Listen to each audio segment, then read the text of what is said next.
Welcome to Fearless Podcast. I'm Mike. And this is Orlando, and we're on episode 146. 146. Theme episode. Yeah. I feel like it's been a little while since we've done a theme episode, right? No, we did one okay. like 2 weeks ago. It's because we had two updates in a row. And time is just messed up right now. Yeah. Like I think you've been on a consistent sleep schedule. We were just talking about this. I'm like all over the place. And part of it is I can't sleep. Another part of it is sales are so good right now. Yeah, sales are good. Like I don't. Here's the thing. Now I know our episode, like we're going old school today. We're going to be talking about like building a pipeline. We'll talk about what we mean by pipeline. But if right now you have been like, I don't know, like are people buying? I have this, like, no, like if there's ever a time to add fuel to the fire, it is now. In my 7 years of reselling, like seriously reselling, I've never seen people buy this much on eBay or Amazon. And I think the best way of looking at this is we're in a time that nobody expected, right? We've talked about, Black Swan events and things that's like, okay, like you can see how something like this could happen, but nobody was like prepared for like, hey, March of 2020, like this is going to happen. Yeah. Like nobody was expecting this to happen. And so many people are dealing with loss of jobs and so many like difficulties. But if you're a reseller and you're doing well reselling right now, the thing I would like suggest is don't allow yourself to get comfortable thinking that this is going to be like sales going forward. Think about the things we already know, right? Like we know that oftentimes in the summer, there tends to be a slowdown, right? So knowing that there's potentially an upcoming slowdown, what are the things you can be doing now in order to prepare, stack as much inventory or stack as much, capital as you can, like treat it like that. And don't fall into the trap of saying like, wow, sales are so good. I'm going to pay myself a little bonus and, go out to eat or buy something for myself. I mean, obviously take care of yourself and do the things you want to do. But know that as much as we couldn't have foreseen this time coming and certainly couldn't have foreseen that like that was going to mean sales were going to go up.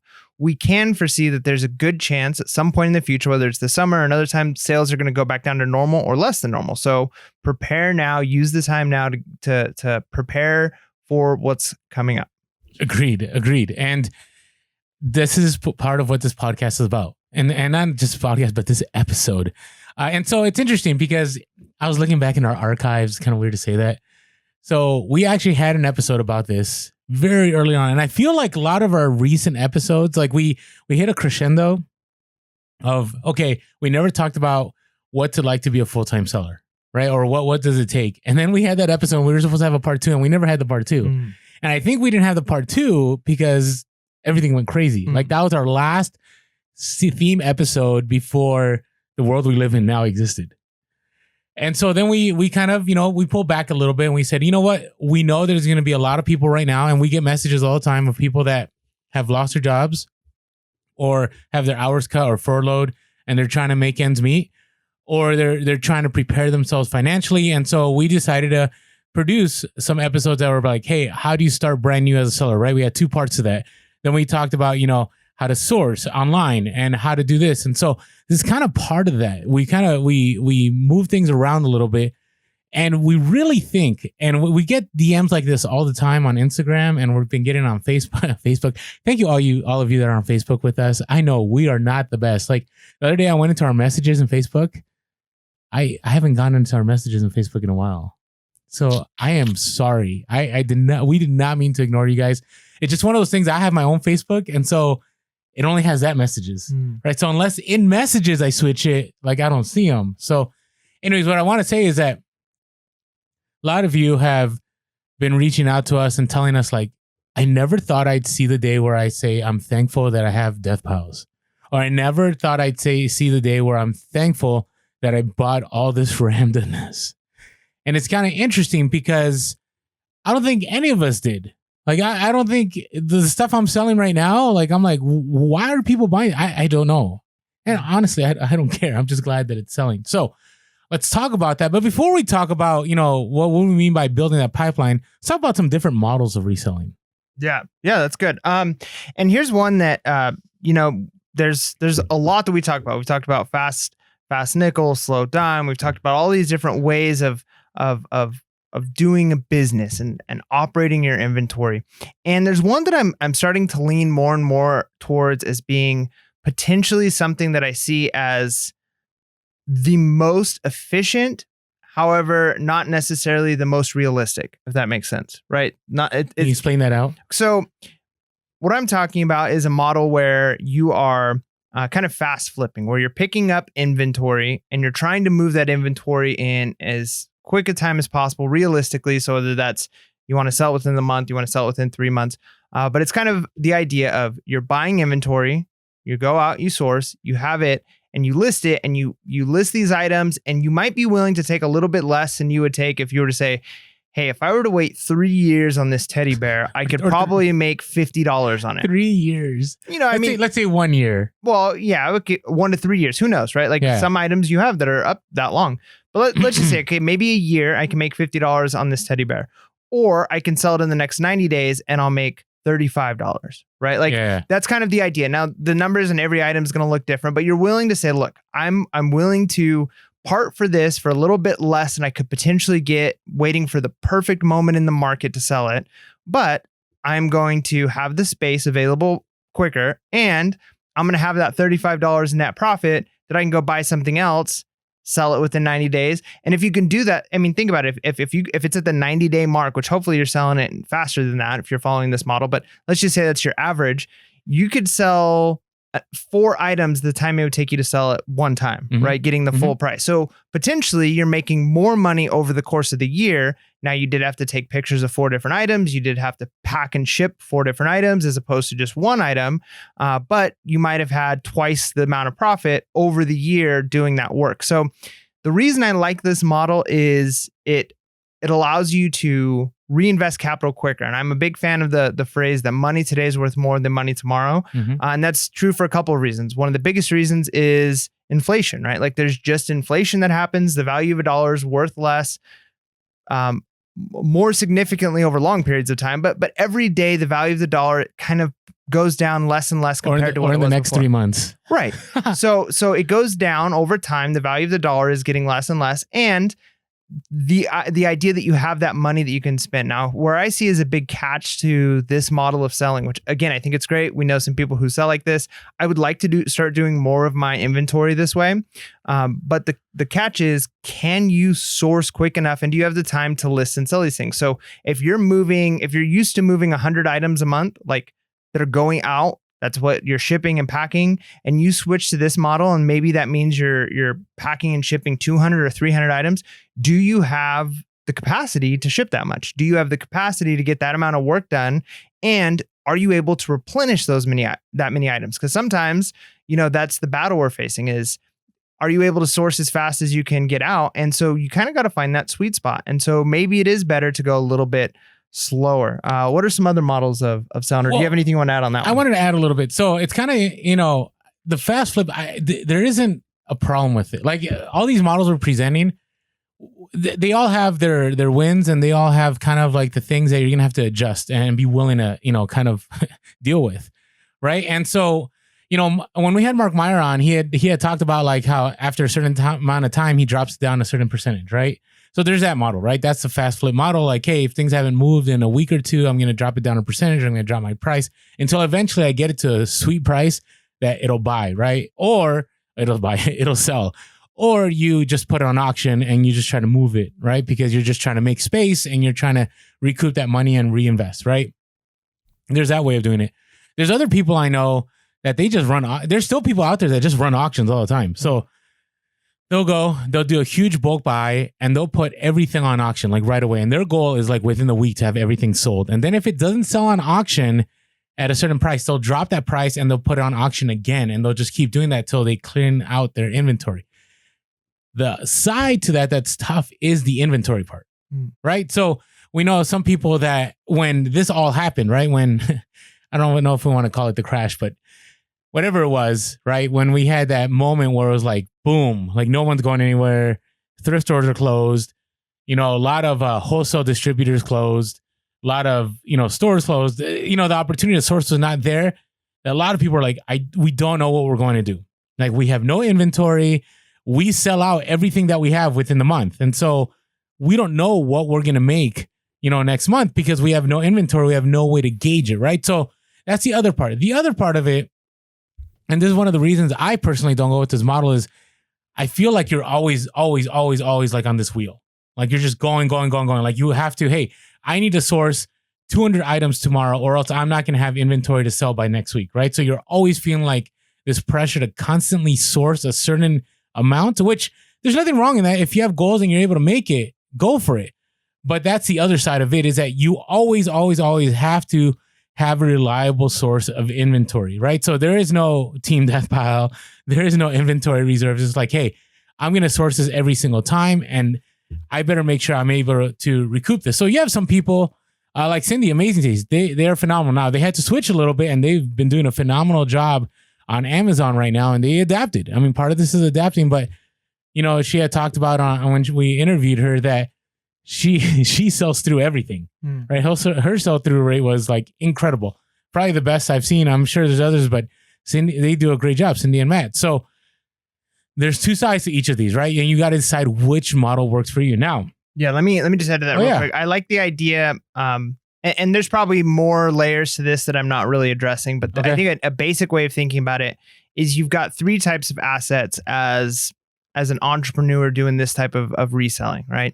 You've got time, you've got inventory, you've got capital, right? And you've got to consider the model that you're doing is going to be dependent on where you have the most assets in any of those categories, right? So if you've got a lot of time, but you don't have a lot of inventory, or if you've got a lot of time, but you don't have a lot of capital, or you switch it, you got a lot of capital, but you don't have a lot of time, right? The way you resell is going to depend on what your makeup of how much time, free time do you have available, or how much free time do you want?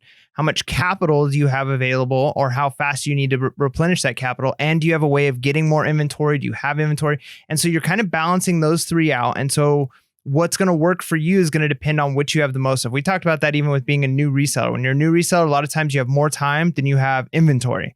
And when you have more time than you have inventory, it doesn't hurt to do more research. It doesn't hurt to wait a little longer. It doesn't hurt to sell things a little cheaper so you can build up that inventory. Once that starts switching and you've got less time and now you've got more inventory, well, then your model switches. Okay. So you kind of want to think about where are you at in that spectrum? Which of the three do you have the most of? And how does that affect what it is you want to do? Yeah, agreed. And that's why, we'll get to the third model, but that's one of the things that I have time. I just don't always be working all the time. Right. I mean, part of this is we know some resellers that kill it, but they're working, like 18-hour days. Right. And I'm not saying that's not what I'm doing right now. I'm not doing 18-hour days, but I'm working a lot, but that's because I know that sales right now are there. And so I feel that the time I'm spending is well worth it because like you said, who knows, July, August, like things may slow down. Right. But who knows? All right. So the other one, I call it the chaser. I don't know what other way, but so there's another model where, you might be part of a Bellow group or you're only searching for hot items, right? So you're always trying to get the sneaker drop or you're trying to get that collectible or that Funko Pop or whatever. And so this is the fastest way I think to make money. Like, I don't think there is a faster way in the sense that some of the stuff, like, you do these shoe drops, you pay $200 for a pair of shoes, and within that day, you can flip it for $800, right? And if you're able to get bots, you can buy multiple of them, right? Or you get Supreme, or you get, whatever the new hot. And most of this is within a Bellow group. And those Bellow groups are successful because there's such a demand that the supply, doesn't, over consume the demand. But the problem is that demand drops fast. Right. So I know plenty of people that were in these groups and they source these items. And if they didn't sell it within that day, by day 3 or 4, like they were stuck with this inventory and they're at a loss. So that's to me, it's a lot of speculation. Yeah. It's a risk to reward payoff. And I think that's a good point. It sounds like fun. Yeah. Yeah. I think so too. I think that is a lot of fun. But yeah, it's risk to reward payoff. It's very low risk to buy a $5, I don't know, whatever gadget at a thrift store that you're pretty sure you're going to be able to sell for $10. It might take you several months to do it, right? That's very low risk. But it's also low reward, right? You're making $5. It's not a ton of money. Now, the opposite, when you've got high risk, high reward, well, you gotta do the cost benefit analysis. You're dropping $200 on one item. You might be able to double or triple your money or quadruple your money in a day, or you might have lost $200, right? So you've got to kind of figure out and do the I mean, there's actually, formulas you could do. You can figure out what the odds are. And the hard part is you don't know the odds, but the odds are of what's the profit. If it's 3 times your $200, right? So you're going to make $600 off of it versus you're going to lose $200. And then you got to figure out that's really the risk to reward ratio. Lose 200, gain 600. What's the statistics of both? And are you at better than 51% odds? Then you go for it. But again, there's a lot of speculation there. Do you really know? I mean, if anybody could figure out for sure and be 100%, they'd be millionaires. Yeah. Well, and some are. Yeah. Now, the problem with it is, and I foresee this if we go into recession. Like right now, people are still buying. Like I can't explain why people are willing to pay what they're willing to pay at the moment. Like I can't. Like today, I sold a pair of dress shoes and I sold a Disney park shirt. And I said, you know what I mean? Like, I'm like, why is this stuff selling?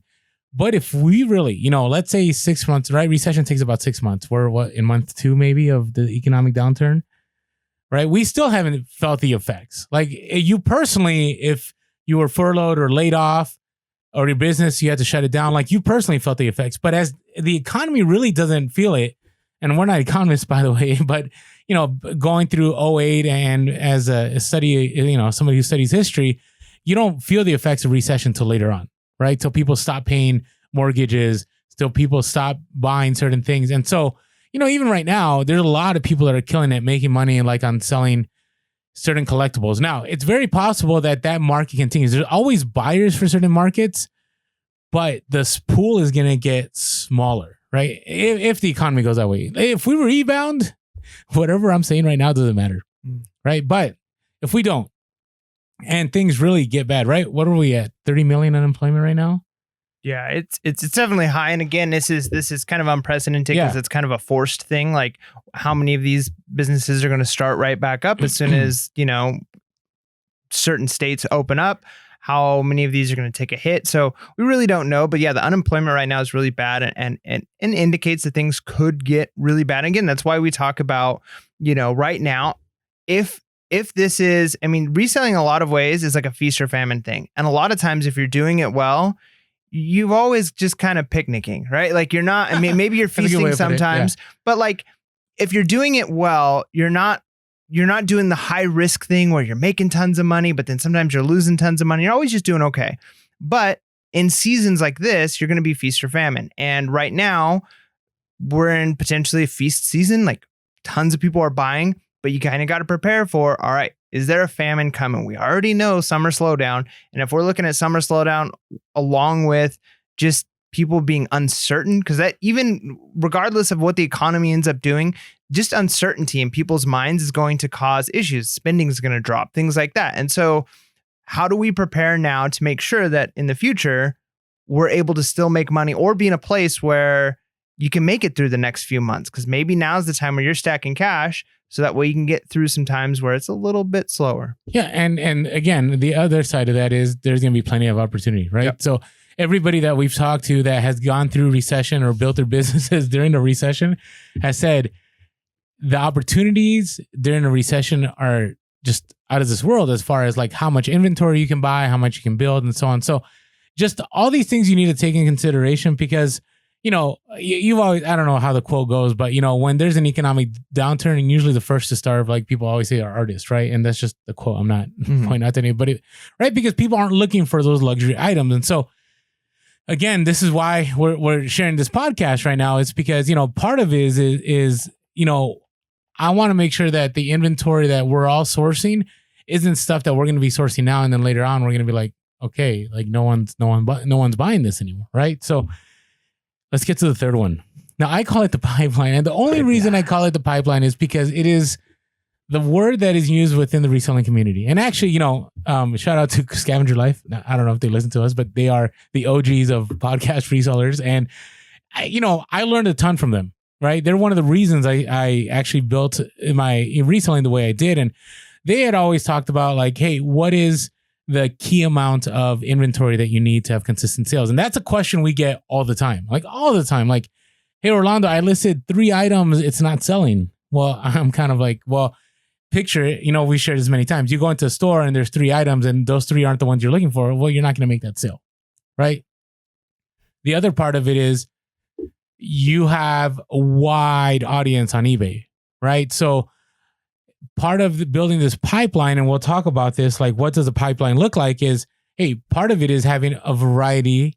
And I don't know, we'll go back and forth. Maybe we shouldn't. Like we talked about with Chris, Daily Refinement, talking about the garage sale store. Is the garage sale store still working? I think it is. I think actually now I'm glad I have a garage sale store because I'm selling to all kinds of people and it's been good because if I was in one niche only and that niche wasn't one that I was selling right now, I'd be, on hard times right now.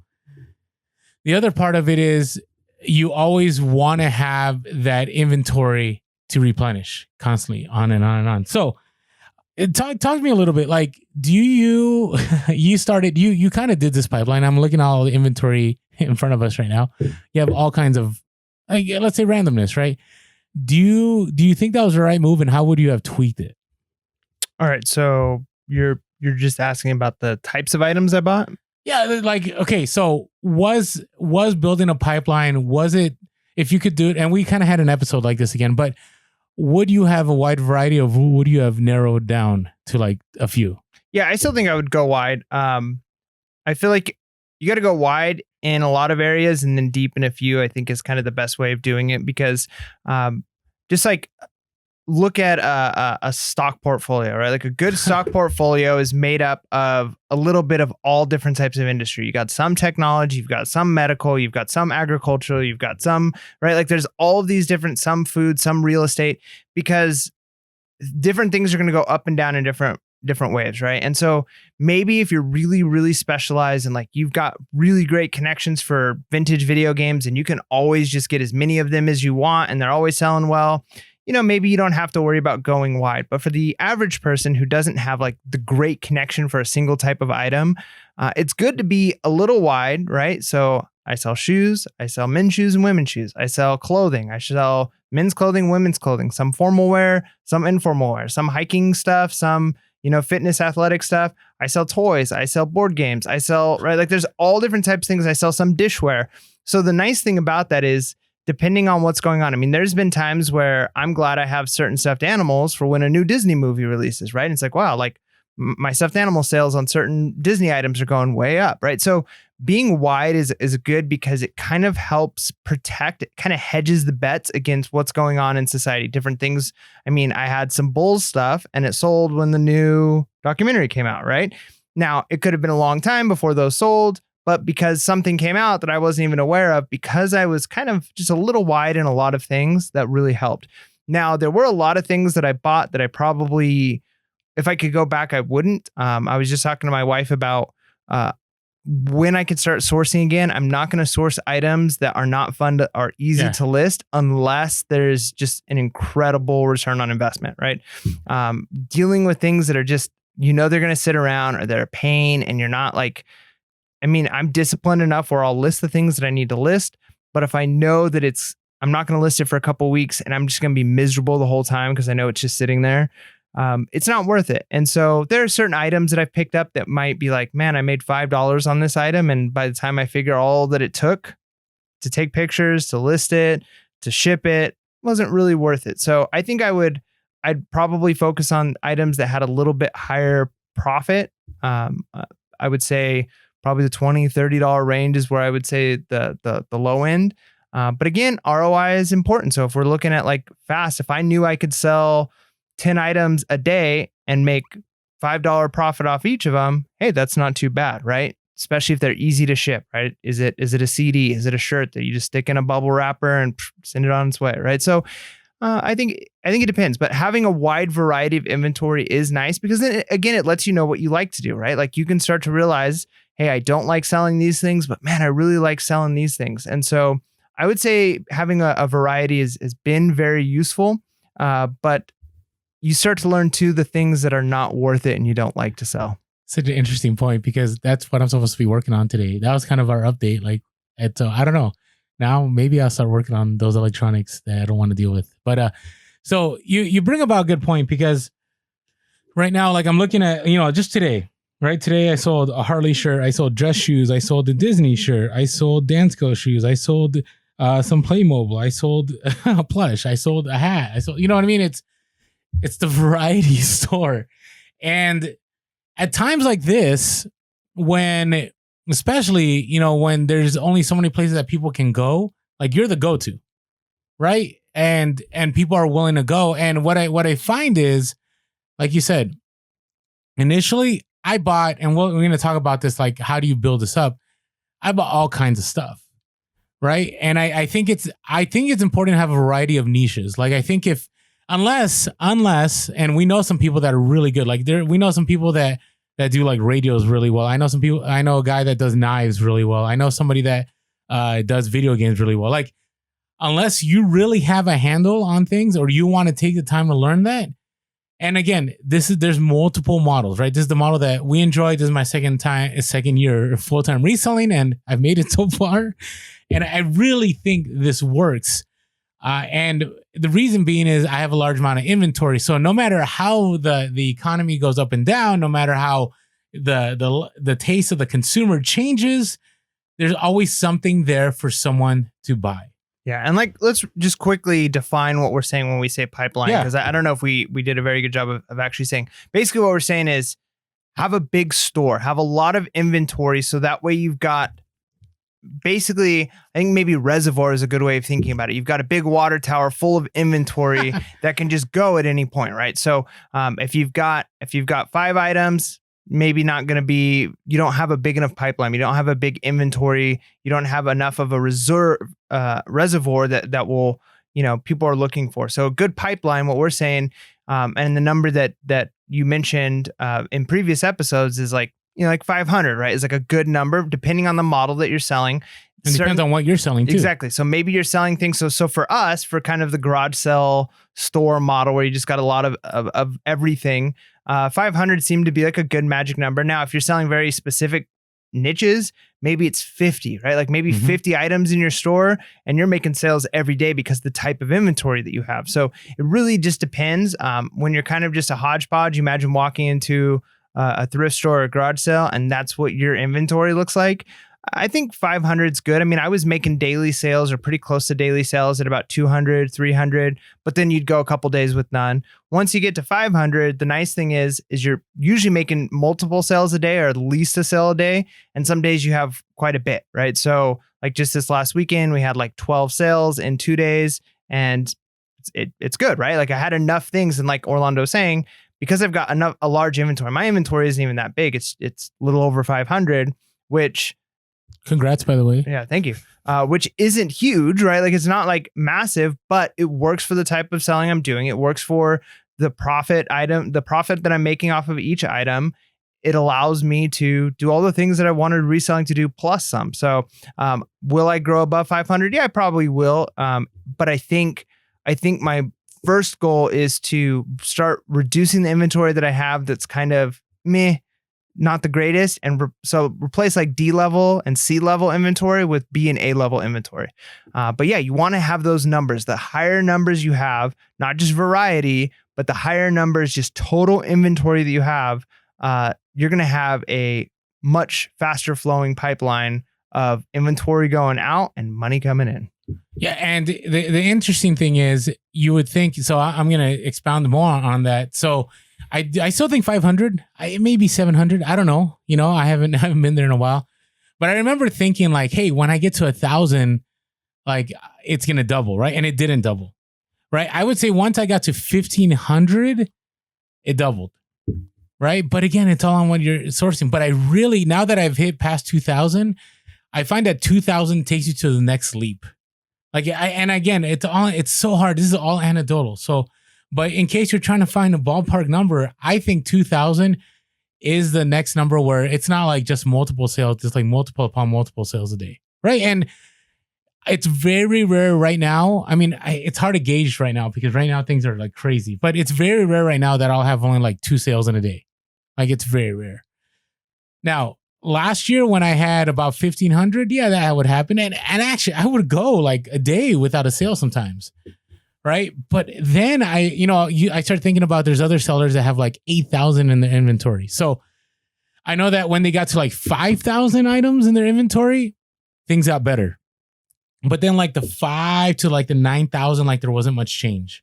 right? It wasn't until they got to the 10,000. Then you get to the other bigger sellers that you have people that have like 20,000 plus, and those people are making, they're easily making upper six figures, not just six figures. And let me give one reason why I think going up it's not necessarily a linear growth. Okay. And I think one of the reasons, of course, it's going to depend on what you're sourcing, right? Depending on the items you're sourcing. But let's say you're a store with 500 items, and in that store of 500 items, you've got 100 items that aren't perfect. They're not great, right? So then you're selling, so that way, like maybe at the end of every month, if you were to like just look at the base numbers, you're selling 100 items a month. So you're going from 500 to 400, 500 to 400, right? Like, man, I'm selling 100 items a month. Well, if you increase the amount of inventory you have, you still have those 100 items that aren't selling, right? The 100 items that are just like, meh. And so as you grow, and you're adding to that, your total store number is bigger, but you still have this kind of chunk at the bottom of your store, this kind of derated inventory that's not going to move. Sure. And you can add to your numbers, but that number is still kind of pulling it down.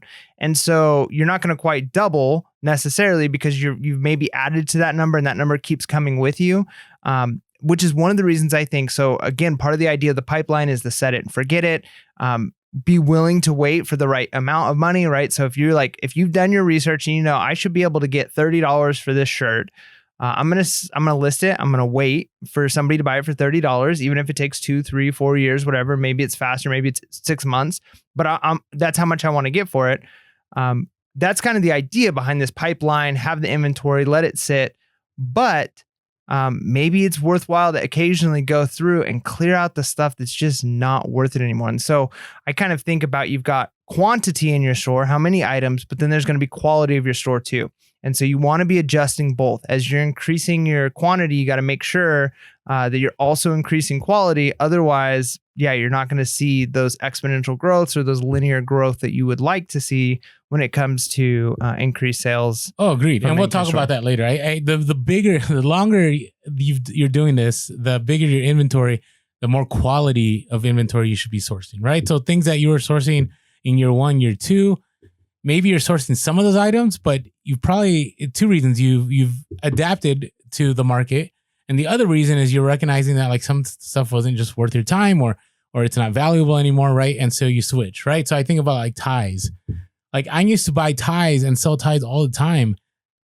I can't think of the last time I sold a tie, maybe like 2 months ago, right? And there was a time like ties, you could sell ties for $30 to $50 and then the market just died, right? So right now I probably have 100 ties listed. It's not moving, right? And it's weighing it down, right? But every once in a while I'll get somebody that's willing to drop the $30 on a certain tie. So I'm willing to wait for the right buyer. Right. And again, we're not saying this is the end all model. We're just saying this is what's worked for us, or at least worked for me. I think Mike, I think you like more of a fast flip kind of guy.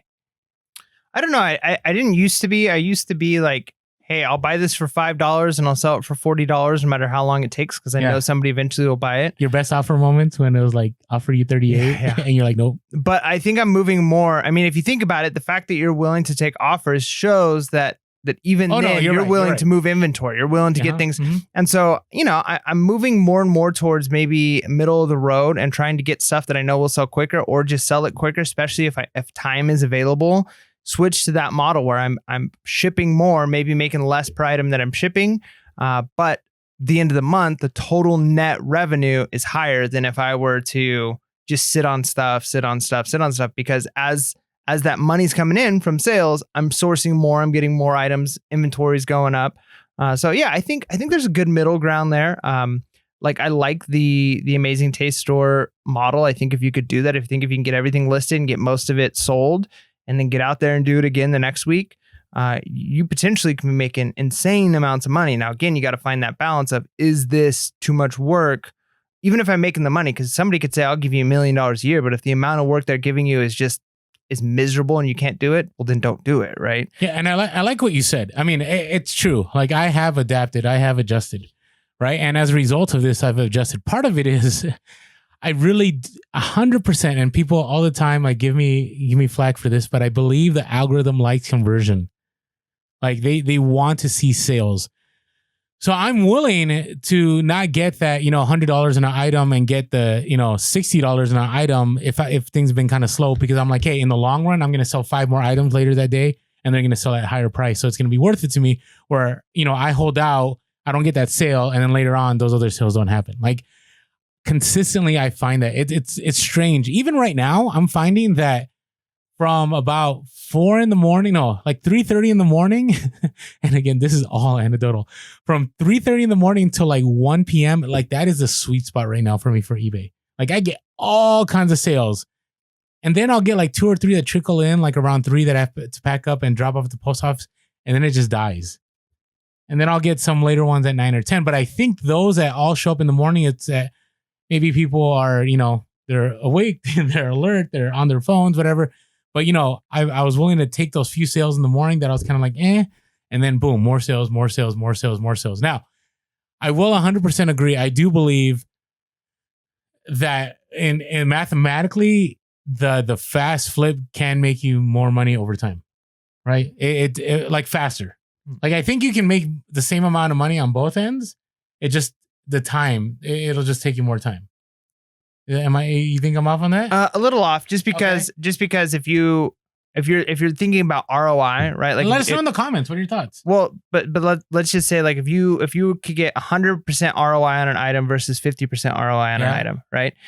90 days, you get 50% ROI. 1 year, you get 100% ROI. Oh yeah, right? yeah. No, so, I get what you're saying. So if you're doing that, then and you're reinvesting the capital, like I said, you've done that 4 times. So you've had 200% ROI as opposed to 100. So in the same amount of time, you make more, but it's more work. I think that's where the trade-off is. Okay. So let's talk about that a little bit. So I've shared this a lot. Is it possible? Now, I don't know. Do I have it within me to scale and have like a massive store and do the Amazon warehouse? I think I do. Do I care to do it? No.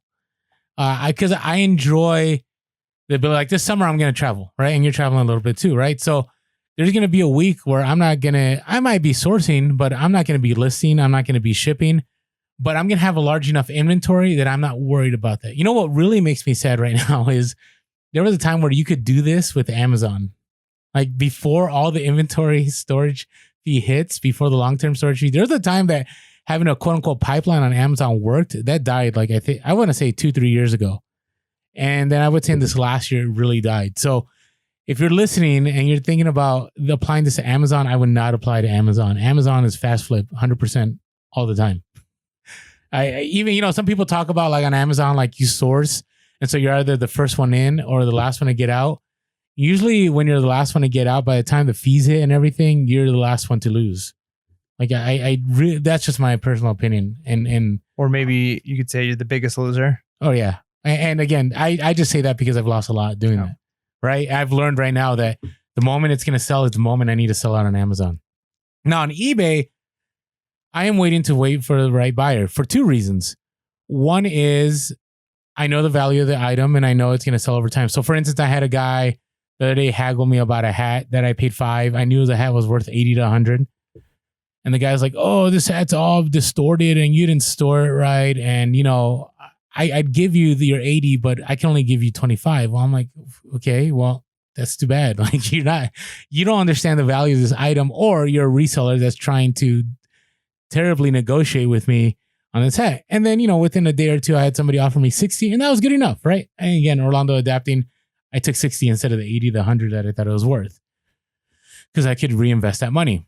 Now, you don't want to get to a place where like, how you were in the beginning. I've done this too, where, something's like, I think it's worth $300 and somebody offers me 200 and I'll share about that. That's one of my hustle of the week. Somebody offers me 200 and then I counter at 250. Like that's just a bad move. Especially if you paid $5 for something, like that's just a bad move.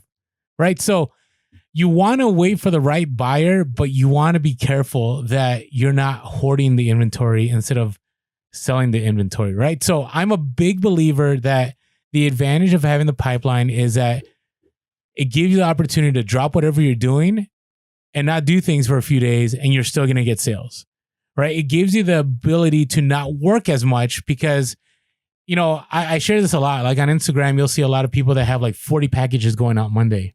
I'm like, wow. Or no. I've seen people like have 100, and then they're like, hey, my net profit was $600. Like, wow, that's a lot of work. I'm not going to do the math, but to flip 100 packages, ship it out for $600 net, where sometimes I'll sell 10 items and I'll make $600 net. I like that model better, right? Because that's less time. That's more time I'm spending with my family. And so that's why I like the pipeline where you have a large inventory and you have quality items. And so you're not spending as much time on that wheel. Because again, you don't want to develop a sweatshop for yourself. Like most people I know that have burned out reselling is that they picked up everything they thought was profitable and then they just burned themselves out because they're like, hey, yeah, I'm going to make this. I'm going to sell this quick. And they're sending out a ton of packages a day, but they're like, I can't keep doing this. I just can't do this anymore. And it's over. So anything you want to add to that? Yeah, I think that's good. I think part of it too, you got to, again, remember time-wise, like how long you've been doing this. Good point. When good you're point. first starting out, you're probably willing to spend more time shipping to make the $600 as opposed to, because it takes years and years to have enough inventory, especially if like you're starting. I mean, you've talked before about how you started, how I started too, like where it's like, okay, I've got like $25 or $100 discretionary funds that I'm going to buy. This is my capital. And then I'm going to reinvest. Like it could take years upon years before you've reinvested enough that you've got enough items that you're making $100 each when they sell. Right. Okay, great point. So great point. If you could, like if you're just starting out and you're able to find more easily, especially it could be an efficiency thing. If you can find, for instance, a place you're able to get shirts, maybe a thrift store by you that always has shirts for $1 and you're pretty consistently able to sell them for like $8 or $9. So you're making $5 profit off each one of them. And every time you go in, you're likely to find 10 good shirts, right? Or something like that. It might be worth it because you can be very efficient. You know how to package them. You've got all the right packaging. So it actually takes you less time to get them packaged. And if once you start building up, right? Like I remember I read an article back when I was young, when I first started thinking about reselling, like high school. And it was kind of explaining like, okay, you start off and it kind of gave that model, like the person who like started with a paper clip and traded up. And the idea was like, start selling things like sports mugs and t-shirts and things that you can get for $5 to $10. And eventually you'll have enough money that you can buy. And an example they gave was like some clarinet that like costs $800, but you can get it sometimes for like $200 at a thrift store and spend $100 restoring it. And then you can make $500 on one item. And then it's like, think of how much time it would take you to make $500 on all these other items. But when you don't have $300 to spend, when you've only got $50 to spend, your model looks different. You tend to sell more items for cheaper. And then once you start building the capital, eventually you can get to that place where you've only got 10 items in your store, but each one of them, they might make you $10,000 profit if they sell, right? Like it takes time to get to that place. So you got to kind of have to find where you're at. But I do like where you said like you're at is kind of a sweet spot that you can kind of be comfortable in. You're shipping daily, but it's not so much that you're overwhelmed, but you also know you're getting enough consistent sales that it's not like it might be 3 months before I make a sale. If I make a sale, it's feast. Right. But who knows if a sale is coming in anytime soon. So it's kind of a good sweet spot to be at. No, I want to make sure that that's made very clear. So 5 years I was part-time, and I would say the first 3, I started with $20. We shared this if you want to go back to episode 1, right? $20 garage sales. And then that just built and built and built. I had 43 items. The next thing you know, I had 100 and da. But the key thing was that the first 3 of those 5 years of part-time, it was very much like hobby. It was like, I want to go to garage sales. And I wouldn't go every Saturday. And, and some nights I would list. It was kind of like, it was cool to make the sales, but it wasn't serious. And then the last 2 years before I went full-time, it was hustle. I mean, I'm talking about like from 9 o'clock until about 1 a.m. I would say about 4 days a week. It wasn't always 1 a.m. Sometimes it was midnight, but it was just hustle. It was listing stuff, watching YouTube, listening to a podcast, listing, sourcing, and then it became a consistent schedule of Wednesdays and Saturdays. Then it became a schedule of Monday, Wednesday, Saturday. Then it became a schedule of sourcing the store that was nearby every single night. And so it just built and built and built. So it takes time. Now, there are some of you that have contacted us and you're like, hey, Orlando, within a month, I was able to get to 500. I'm like, wow, like that's incredible, right? So you're right. You're right. It definitely takes time. And you think about it, when I jumped to full time on eBay, I only had 1,300 items, right? And look how long, that was 2 years ago. It took me 2 years and it took a pandemic for me to finally get to where I'm pretty close to, I'm at like, I don't know, I'm at 21 something. And my goal is, and I've said this by the summer, to be at 3K, right? Because I really think at 3K, I'm going to hit well, we'll see. I'll let you guys know. I think I'm going to hit a sweet spot where I'm even more lax. I'm not as stressed, and I got to tell you, I have not been stressed in reselling except for the 2 days in March where we thought the whole world was going to end. Right. So anyways, okay. So we've covered different models. We've talked about what the pipeline looked like. Next, we want to talk about how do you build that pipeline a little bit. And we kind of touched on that a little bit. But before we do that, we need to talk about social media a little bit. So if you haven't been following us yet on social media, we are on Instagram, TikTok, and Facebook. We are Pure Hustle Podcast. On Twitter, we are Pure Hustle Cast. Yeah. And hey, you could always shoot us an email at purehustlepodcast@gmail.com. That's right. You could give us a call, 619-738-1170 at 619-738-1170. And you can always, if you're listening to the podcast and you're wondering what these guys are all about visually, you can go to YouTube and hit that subscribe and hit that notification. We had a lot of people on the last live saying, hey, Orlando, we didn't know that you guys were live. We wish we knew. And I think part of it is you got to hit that bell, don't you? You got to hit that little bell notification, actually turn it to all. Now, it's funny because subscribing, like we want you to subscribe. Please subscribe. It helps our channel. But when you subscribe, it actually doesn't do anything really for you. It makes it a little easier for you to find the channel on the side, but it doesn't notify you at all when we are releasing new stuff. So if you subscribe to us, please also click that notification button. It'll let you know anytime we have upcoming lives, anytime we have a new video drop. I'm hoping to do some big video projects here pretty soon. So you'll never know those come out unless you listen to the podcast and you're like, oh, they're talking about something I should go see. So make sure to hit that notification button. That way you actually know when we drop stuff. Yeah, there you go. And hey, thank you guys have been buying our shirts. We're still selling shirts, which is I'm grateful for. So I think I'm going to break even here soon. That's good. So that's good. And I appreciate you guys have been sending us listener mail. And so if you ever there's anything you want to send our way, always shoot us a DM and we'll let you know where the underground bunker address is. And I think on our next episode, we're going to open, 2 or 3 packages. Nice. So I think we got some good stuff coming our way. We should play the Blues Clues song whenever we do listener mail. Yeah. We do. Here's the mail. It never fails. Is YouTube going to come after us though? I'll trap remix it. So YouTube's come after us on some weird stuff lately, right? For sure. Like we don't play anything. We're like, what? Really? This is not okay? Yeah. Sometimes they say our content is not suitable for advertisements and then we have to like ask for a review and like, wait a minute, we've got like the cleanest language ever. Like maybe we're talking about economics. So like maybe there's like a little bit of like, I don't know what. We are so middle of the road. Like it cracks me up that we're happens. Vanilla. We're like right. They're just vanilla's plain. Boring. We're not vanilla. We're vanilla with a little bit of spice. Yeah, sprinkles in our vanilla. Hey, and thank you guys all for the reviews. Really appreciate the reviews. It's you guys. Can I read? I want to read one of them. Do it. Not just to pat ourselves on the back, but to acknowledge the time that some of you have taken to write. So let's read 2 of them here. We're at 275. We're 25 away from 300. Yeah, I'd love it if we got to 300. All right, let me read. These are iTunes reviews. We should have a segment where it's like Pure Hustle Podcast. No, iTunes review time. No, that brings no value. That brings value to us because we feel good and we tell people thank you. But it's a shout out to the people, you said, who taking the time writing these. All right, so this is from Hello 201800, and they said, Orlando and Mike are 2 great guys that talk about real life concerns for resellers. Their advice can help whether you're brand new or a veteran. That's good. I always appreciate that because I wonder if experienced sellers are like, who are these guys? Like, are you just a bunch of other YouTubers? The book reviews are great the book reviews. Yeah. Along with the interviews, the Bellow info is awesome. Keep up the great work and I recommend them 100. Nice. Well, thank you so much. Hello 201800. Really appreciate that. So, and then next we got one from Kayla. Kayla. Did I pronounce that? Sure. You're the English guy. Okay. Said, great podcast. I love listening to these guys while organizing and prepping my inventory to list. And that's part of the point. We kind of wanted to be that background noise for you guys.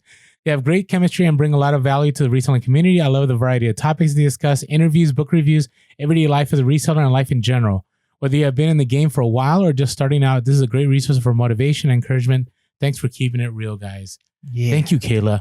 And again, we really appreciate when you write it out and you let people know like what we're about, because we've always wanted to be like different, right? Because we could always do like the what sold. We could always do the, a recap all the time, but we kind of like, we like the variety. I think for ourselves, like I think we'd be bored if we did the same old content all the time. So, it's true. So, hey, by the way, if you have any ideas about a reaction video we could do, we'd like to know I'd like to know in the comments. I want to do another one, but we have to be careful because it can't be stuff that is like copyrighted or like. No, I think we're fine. We're reacting. Like, can we do like stuff that's on Netflix? I mean, I think we could try, and worst case scenario, we get banned banned. We'll get like a strike or something. But I think the way we do it is we're adding value. We're using it creatively. I think we're under Creative Commons. It's not like we're playing the whole video for somebody to watch. I think we'd be okay. It might be a bit of a nightmare, but if you guys know of something you would like us to reselling related, reselling related, or maybe even connected to the things we talk about with like the level up reviews. Like if there's something specific that's like, hey, this is really motivational, or this kind of is talking about what we talk about with like economics, or this has to do with, reselling, or, anything like that. Or maybe this is a collectible, something or another that would be worthwhile. Like I'm not planning on reviewing Pawn Stars, but you get the idea. But that would be kind of cool, right? I mean, obviously the best would be if we could do a reaction to The Dark Knight Rises, but that's not the kind of podcast we are. So, but it'd be cool. Like if we did, we'll start a side channel. We'll start a side channel. Like, have you ever heard, did you ever watch the Mystery Theater 3000? Oh yes. Love it. Did you know those guys have something called Riff Tracks? No, I didn't know it's that. Hilarious. So what they do, like they've got a cool app. This is a cool program. They're not a sponsor at all, but you guys can get this for free. You'll be not for free; it costs money, but you guys will be happy to have this. There's nothing attached to it. So Riff Tracks, it's like 3 or 4 guys, and if you ever watch the Mystery Theater, is it 3000? I think is what it was. Something like that. So it's literally like a couple of guys and their puppets, like just shadowed, watching like old cheesy sci-fi movies or horror movies, and they literally just like over top of it, like narrate and just like make fun of the movie, right? Like they just riff on it the whole time. It's the idea. Now they have what's called Riff Tracks, and it's neat because they do the same thing where you can like rent or watch like old school like cheesy C-rated movies, or they have like a huge library, so you can put on like Twilight, or you can put on Harry Potter or whatever, and it connects. You like pay $2.99 for the Riff Track, and it auto syncs to, like, you start playing the movie on your own DVD player and it auto syncs. And so you can hear them riffing it as it's going. It's just a lot of fun. So it's kind of that idea of just somebody making fun of something. And I don't know. I don't think we would make fun of, but we could maybe there's a place for us to Twilight. I think we can make it happen. Yeah. Okay. All right. But think about that. Like a movie, you're like, I'm never watching this movie. This is terrible. Maybe I should watch it with Riff Tracks, right? Because it'd be hilarious. I think it would. It would make it more entertaining. All right, now it's time for our important, well, it's all important, but really important segment of the Come episode. on, hustlers. It's the freaking hustle of the week. Yeah. All right, let's go. All right, so our first one comes from Steve, IG handle at 401k Closet. Genius. Picked up a bag of old microphones in a bag about a year ago and decided to finally list them untested. So the first sale was a vintage Neumann KM861 side address condenser microphone. Sold it for $600 plus shipping. The second sale was a vintage Electro Voice EV broadcast microphone for $220 plus shipping. Another mic was an Electro Voice EV broadcast gray for $190 plus shipping. Look at that. I mean, $10. That's incredible. And that just goes to show, I really appreciate, Steve, you sending in this hustle of the week, because vintage audio stuff, specifically things like microphones, broadcasting microphones, there's a lot of money there. And I'm impressed you were able to pick it up for such a good price. And like you said, you listed these things untested. That's a good place to be. If you're not an expert in something, you don't want to spend the time. There's even some board games where it's like, I'm not counting all these pieces. I'm listing it as potentially incomplete. Not sure if complete. And a lot of times you still get those sales. Clearly the sales that you were making off of this, $600, $200, $190, That's incredible profit. Steve, 401k Closet, you are the man. Congratulations. I want to add to the story. He did a follow-up DM. Okay. I'm sorry. Well, it's hot off the press. So we just got this. So he had said he went to a garage sale, found on the yard sale treasure map, looked abandoned. You ever had that happen where you show up and like, what's going on? And when I was about to pull away, a guy ran out of the garage and stopped him. Like that. Okay. All right. Let him in his garage and it was packed. He used to do abandoned storage units. The garage was mostly junk, but found some electronics in a very large suitcase full of microphones. He added to the pile of stuff, negotiated $10. When he got home, he found some song list inside, and it was from a punk band called the World Famous Skulls, which aren't that famous. But they stayed in his death pile for a long time. Again, we're talking about these pipelines. So those microphones that you just said sold within 48 hours of them listing. Right? And how many stories do we have right now of people that, as a result of what happened, went into the death piles and like, I should have listed this a long time ago. So yeah, thank you so much, Steve, 401k Closet, for letting us share that with you. All right. So we have our good friend Sell Quick, Ship Quick. I thought we needed to share this one because I thought this was really good. So Hugo and Tiffany, Sell Quick, Ship Quick, paid $5 at a garage sale for a lot of about 1,000 slides. 1,000. Now, have you ever picked up slides before? Mm-mm. Right? I mean, I look at slides and now I'll pick them up, but I see them sometimes and I'm like, oh man, like how do I do this? Do I lot these up? And then I got to take pictures and da-da-da. So listed all of them for about $2,100. A buyer contacted them and said they only wanted one train slide for $20. Hugo could have let it go. This is like never split the difference. Next level. Hugo said, hey, how about you buy 10 of them for $100? The guy went along with it, but then he noticed that the guy liked the train slides. So he told the guy, hey, I'll sell you all my train slides. I have about 300 of them. And the guy agreed to, and so he paid $500. So Hugo took that from one $20 sale to a $500 sale. And they still have 2 bins of slides to list. So Hugo and Tiffany, incredible work selling slides for $500 to $500. Like, I miss garage sales. Yeah. It's good times. So thank you, Sell Quick, Ship Quick. Speaking of which, this next one comes from an estate sale. So this is Dusty, IG handle at Sunny it's not an estate sale. Oh, not an estate sale. No. Okay. It's a thrift store / appliance store. Okay. So Sunny Bros went to a local thrift store appliance store. The owner bought the estate of a 94-year-old antique book restorer. So that's where this comes from. So bought the estate out of a person who was restoring old antique books. That's incredible. I would love to see this. So the owner mostly sells appliances, so had no problem selling the items. Sold 12 antique books for $5 each, and it's been 3 weeks. So sold 2 books already, one for $1,400 and one for $1,500. Holy cow. And should be getting about $1,000 for the remaining 10 books. Also bought the restoring tools for $100 and will most likely sell them for $2,000. Once everything sells, should turn the $160 initial purchase into $5,000 plus.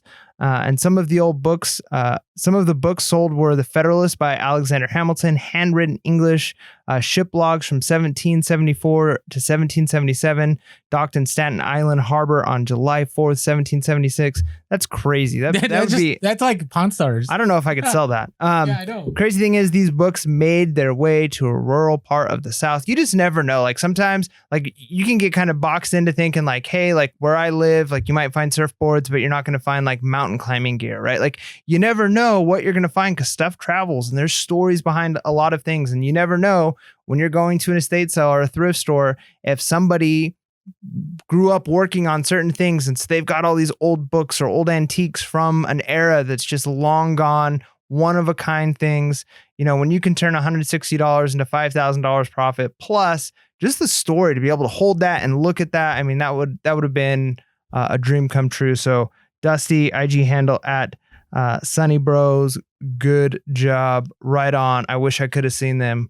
I'm proud of you, man. So I have another addition to the story because the story doesn't stop. Because as a history guy, I couldn't have sold the book. The Federalist, I just couldn't have sold it, right? And the other part of me, I'm thinking, you've watched Pawn Stars, right? Mm-hmm. Do you know the book gal that always shows up? Mm-hmm. Rebecca, right? Rebecca Romney. I wonder if she's related to Romney, but she always just shows up and she like talks to you about the book. So I'm wondering, like, did he get these appraised? Like, how do you know, right? Like, that's always my fear. If I ever come across something really antique, like, how do I know? And so he said he used comps, but there's so few that he actually contacted a book dealer in New York and he looked them over and he made offers. So he did. He went to like a Rebecca or another book dealer. So I always recommend that. Like, if you have something antique, like, and you know, an antique person will tell you, unless they're shady, that it's not antique, right?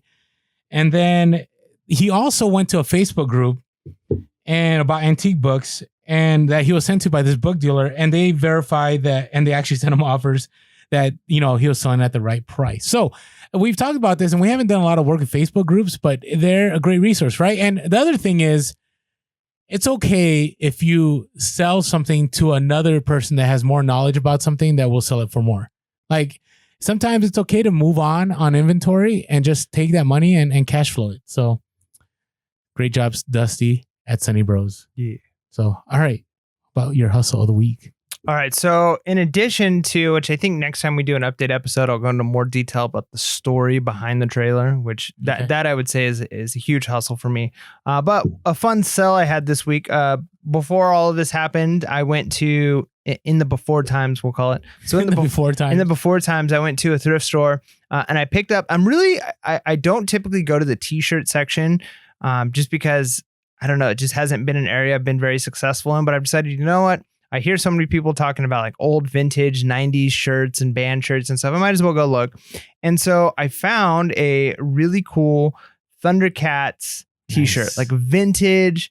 I don't know, there was 80s or 90s, but like an old vintage Thundercat shirt, super like thin. You can tell it was old, but I picked it up for $1.99 and I sold it for $49.99 plus $5 shipping.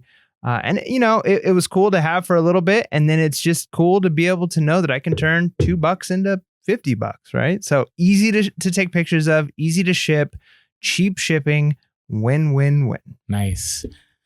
All right. So mine is, I just can't believe that mine actually happened. So when the good old days, when I was garage selling, I went to this garage sale and it was a guy who, he had a clothing shop in San Diego, but he was moving a lot of his stuff. So I bought a ton of stuff from this guy. So this guy had signs. So I paid for everything that was there. I paid a total of $50. So he had like some Rain Spooner signs. So I sold like a cardboard cutout, Rain Spooner sign. And actually it was like messed up. So I literally like trimmed the sides. It was literally a piece of cardboard that anybody could have like printed a Rain Spooner thing and put it on top. So I sold like that sign for $16. I'm like, all right, I'm happy with that. I sold some other, it was like Robert Talbot. I don't know if you know Robert Talbot, but like they're a Nordstrom brand, like ties and shoes or whatever. And I sold like like those nameplates that you put on like tables. I sold one of those for $30. I sold for another brand like for $40. And I was selling all the stuff. But what he also had was old shoes. Now, I showed up at this garage sale at around 10:30 in the morning. Now, I showed up there because they had mannequins and I wanted some of the mannequins. And they already sold out. And, you know, I always say, don't just show up and go like, hey, do you have this? And if they tell you no, you just leave. Like, there may be other stuff. So I started looking around. And on this shelf, there were all these old, like, crusty shoes. And there was a pair there of Gucci shoes. And, you know, usually Gucci is, like, fake if you find it, like, out in the wild. But my thoughts were like, hey, this is a real deal, like, store, right? They had like, they're selling signage. This guy's not going to be selling fake Gucci, right? So I look, and these Gucci shoes were like messed up. And so I'm looking, and I shared some of this on Instagram. So some of you already know, those of you that follow us on Instagram. So I looked at these shoes and literally there was patina on it. Okay. So patina is like when, things rust, right? There's patina is like horsebit loafers. So there's patina on the loafers.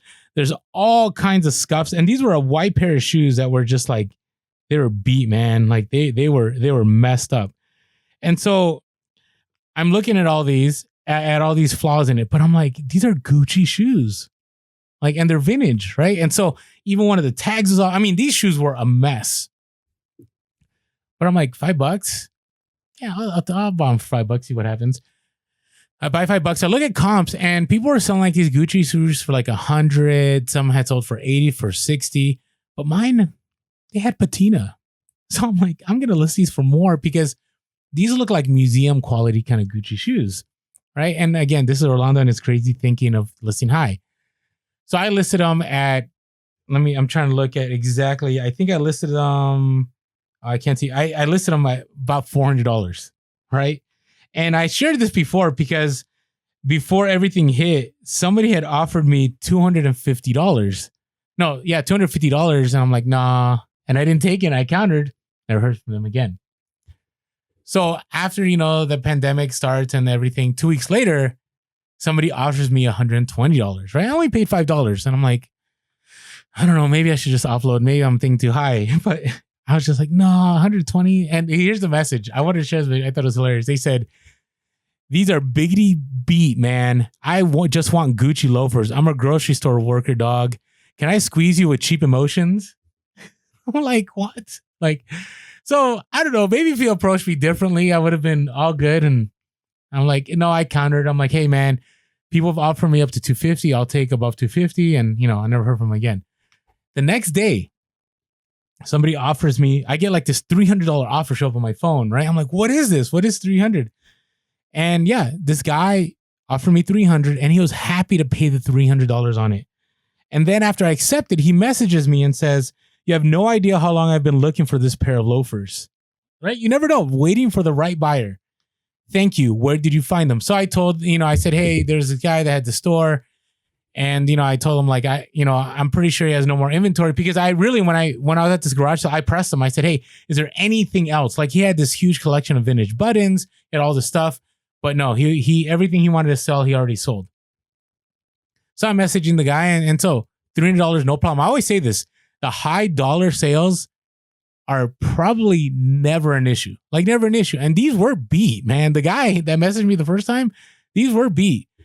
But, I was I was messaging this individual that, bought the shoes and he said he's going to restore them. And I said, hey, can you send me a picture once they're finally restored? And he's like, yeah, no problem. So looking forward, not only the hustle of the week because of the money I made, but bringing something back to life. I'm excited about that. So there you go. So some Gucci.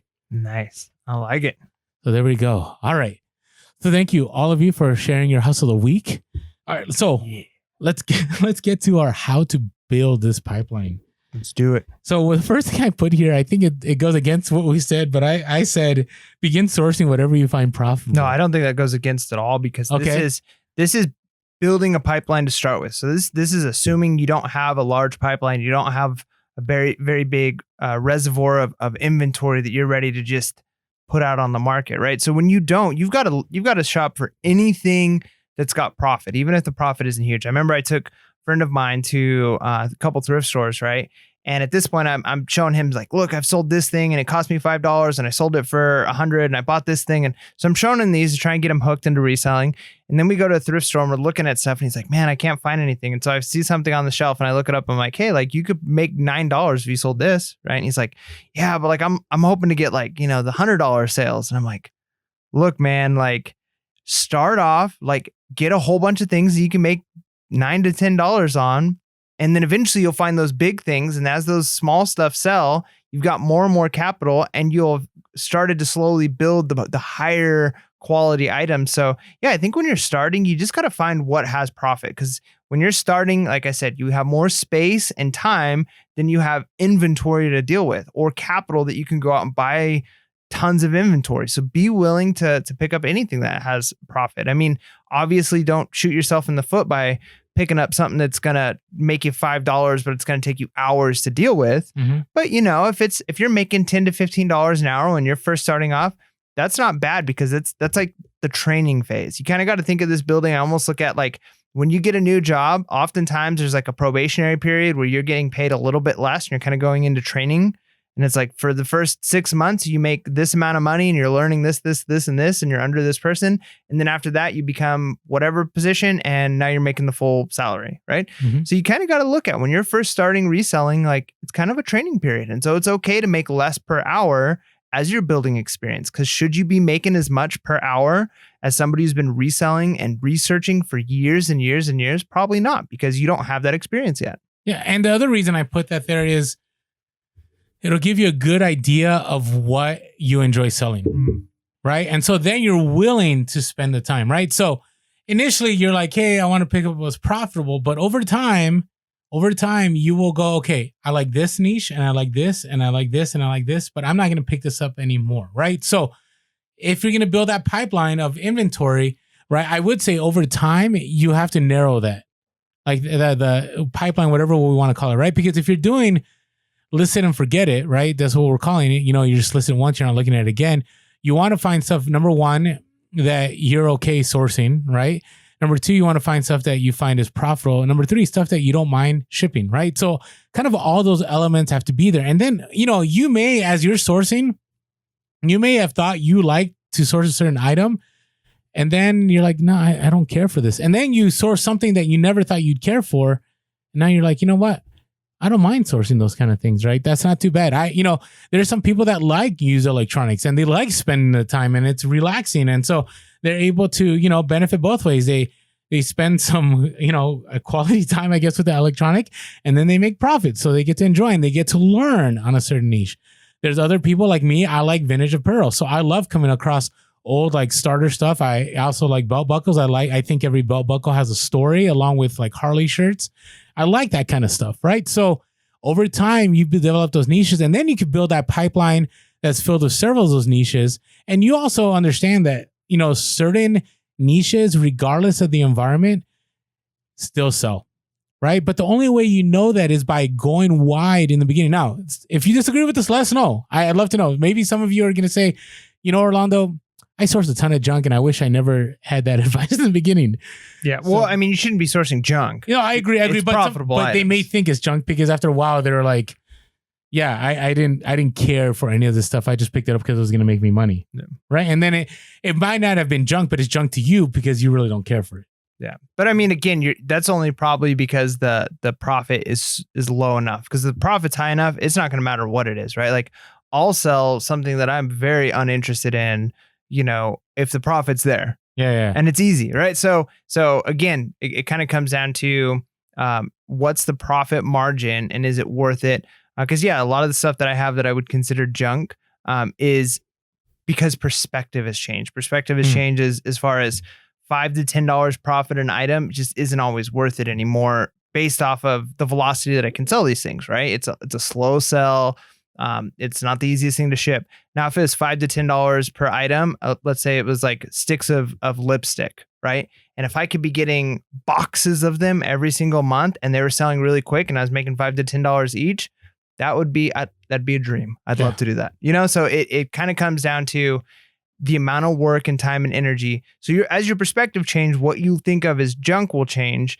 But that's, again, why we kind of talk about starting to change the makeup of your store to higher quality items. Agreed. Now, the other thing I will say, if you go with this model, you need to buy low. And I'm not saying low like, hey, everything has to be $1 or $2, but it all depends on how much capital you have. Right? So if you're going to want to grow a store, right, and you're willing to wait for things to sell, like you got to have a low cost, because you don't have a ton of money tied up, because then you're stuck. Right. So one of the things that helped in doing this for 5 years part-time was initially, I wouldn't pay more than $10 for an item. Right. And then after time, I was making enough sales and I was able to invest enough that now, like for me, like dropping 20 to 30, sometimes 50, sometimes $100 isn't a big deal, because my money's tied up, but I still have plenty of capital where I can still dip into capital and it's not an issue. Right. But if you're starting off, I really think you have to have a low cost if you're trying to build that inventory. What are your thoughts on that? Yeah, I agree. I mean, again, it comes down to how much capital you have. So when I first went out. But when you're learning, don't you want it to be low? Yeah, you want the prices of your lessons to be low. But then again, costlier lessons are going to stick with you more. So I do think you shouldn't probably go and spend $100 on an item unless you're pretty certain it's going to sell. It's better to spend $100 buying 20 items and learn 20 little lessons about what things sell for what prices, even if the profit that you make is less, because and you're going to recoup more of that money. So you spend $100 on an item that you might be able to sell for $200, might take you 7 or 8 months. Whereas if you spend $100 on 20 items and every single month, 3 or 4 of those is selling, you're starting to recoup that cost sooner. And so as you get that money back, you can go and apply the lessons you're learning. So yeah, I definitely think there's something to be said about starting off with quantity and then moving to quality as you start to learn those lessons and start to understand what it is you're buying, and you have a better risk tolerance because of the information you have. Because information and knowledge becomes a powerful weapon when you're using it properly, right? When you know this item I'm willing to buy because I know it's going to be about this long before it sells, and I know it'll sell for this much, and I know how to test it. And if it doesn't work, I'm going to be able to make this much. You go into it knowing those things only after practice.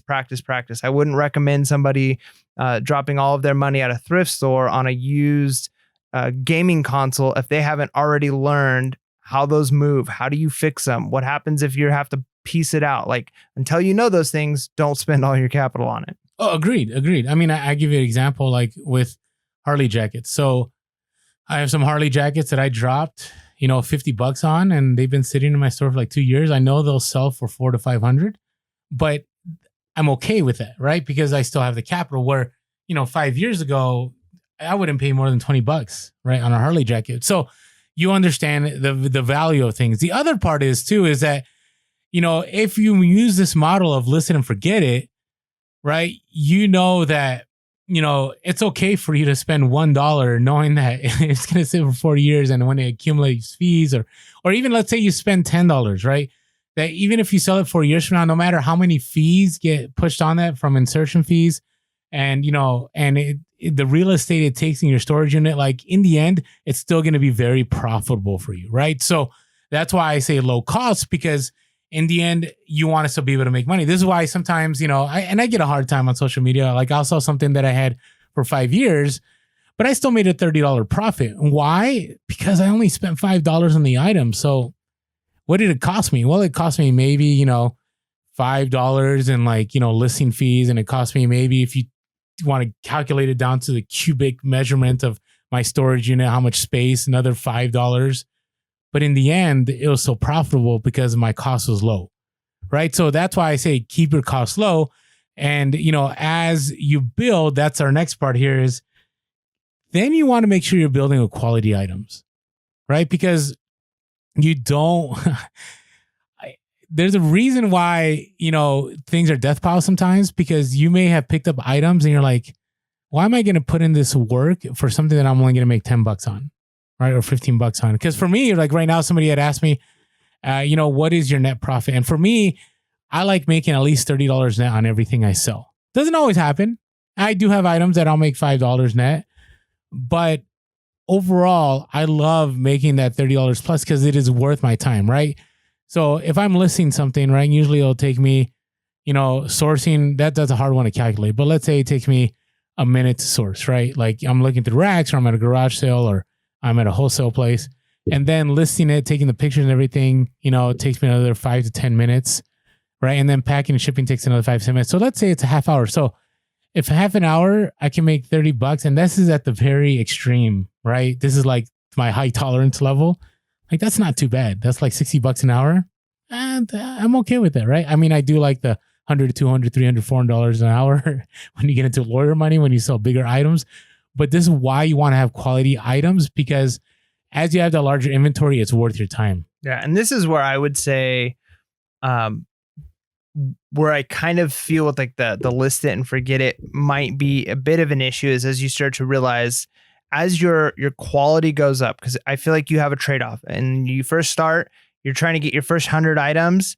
Maybe 50 of those items are just okay, right? Okay. And then as you build, and now you've got 200 items, like I said, you still have those 50 items that are just okay. And as you build and you get more and more higher quality items, then yeah, you look back to the items where you were making $10 profit per item, and you're like, man, now my average sell price or my average net profit per item is like $30 or $40 instead of $10. Those things just aren't worth it. So I almost feel like there might be a place for like as you grow to kind of have a clear out instead of saying, now, again, if you've just got unlimited storage, if you're really not concerned about storage at all or having that money, but let's say you can get rid of those 50 items that you originally had at about cost, you just clear them out, whether it's you drop the price to significantly lower, to you go to a flea market, you go to a swap meet, whatever, and you just dump these items off, you recoup your cost. Now that you've got better connections, a better eye, and you've got, better inventory as a whole, you take those 50 items that, you might be able to make $10 profit each, $500 over the next several years if they end up selling, or you recoup that money, you got an extra $250 sitting right there, boom, you go buy a new inventory. Maybe you only get 5 or 6 more items, but the average sale price is so much higher and it takes up less space. So I almost feel like there's a place as you grow naturally to kind of clean out. You can continue to grow and just kind of bring the baggage with you. Or I feel like there might be a place to say, as my store is getting more efficient, as it's getting leaner, as the average sale price is going up, maybe I go back through and I kind of get rid of some of the lower end stuff and at least recoup my cost, and then turn around and spend that money the way I would spend it today. Like if you had a choice, you can have this item, the cost that you spent on this item or the item, when you get to the place you're like, I kind of wish I had the $10 back that I spent on this item because I could buy better stuff with it now. 5 years later that I know better, I've got better connections. Maybe you're not hurting for cash, but it might be worth it to kind of clear your inventory out because there's probably nothing worse than you're 5 years into this, you've been selling for a long time and you get that sell and you're like, it's one of those, I got to ship it, pack it. And there's no excitement. Maybe it would have been better just to lot it out and recoup the cost earlier. Yeah. And my counter to that is, that's why it's called listen and forget it. Like if it's not going to bother you, if you have the capital, just let it ride. Like it's no big deal. You're still going to make the profit on it, right? You're not going to lose money, right? In the end, because you did your research right out. You did your research in the beginning. You bought it at a low cost where in the end, if it sells 10 years from now, it's still going to be profitable to you. And it's not taking too much inventory space. And, it's not going to bother you to ship it. To me, it's like, let it ride. Because if you have the capital, why sacrifice that just because, you get antsy or urgent about it? Because it's not technically it's not baggage, right? Unless you're physically moving, right? But if it's in the same spot and it's not in the way and it's not taking up too much real estate, and, especially with clothing, I'm like, let it ride, right? Because eventually you'll get that buyer. And if you do that research, you're going to make that profit. And so, I think there's different ways of looking at it. For me, I did I buy some junk? Sure, I bought some junk. Did I buy a lot of junk? I don't think I bought a lot of junk, right? But, I still have, right now, I'm probably down to, I would say, maybe 30, 40 clothing items that probably should have never bought. But all I need to do is sell 1 or 2 and it's all good. I'm not, everything else. I mean, I've already made massive profit on those hauls. And so I'm not worried about it because it's not taking up space for me. It's not costing me anymore. Maybe it's costing me a few cents, but in the end, when it sells, it's going to do more than reimburse that money I lost and provide profit on top of that. So yeah, different perspective. I get it. I'm always like, everything will eventually sell as long as you did your research. So, all right. So, hey, hopefully this was helpful to you. And, maybe this will help you prepare as, we don't know where things are going to go in the next few months, right? And there may be a time where, now thrift stores are opening up and garage sales are going to maybe start happening. I know some estate sales are happening again, but we could be in a scenario where all of it locks down again in 6 months or a year or two. But having that pipeline, whether you plan to go on vacation, whether there's a pandemic, whether you have to, for whatever reason, stop your business, that pipeline allows you to continue making that money and provides you profit. And so it's definitely worth building, at least in my opinion. So anything you want to add? Nope. All right. So with that being said, make sure to be real, be relevant, and be reselling. Please.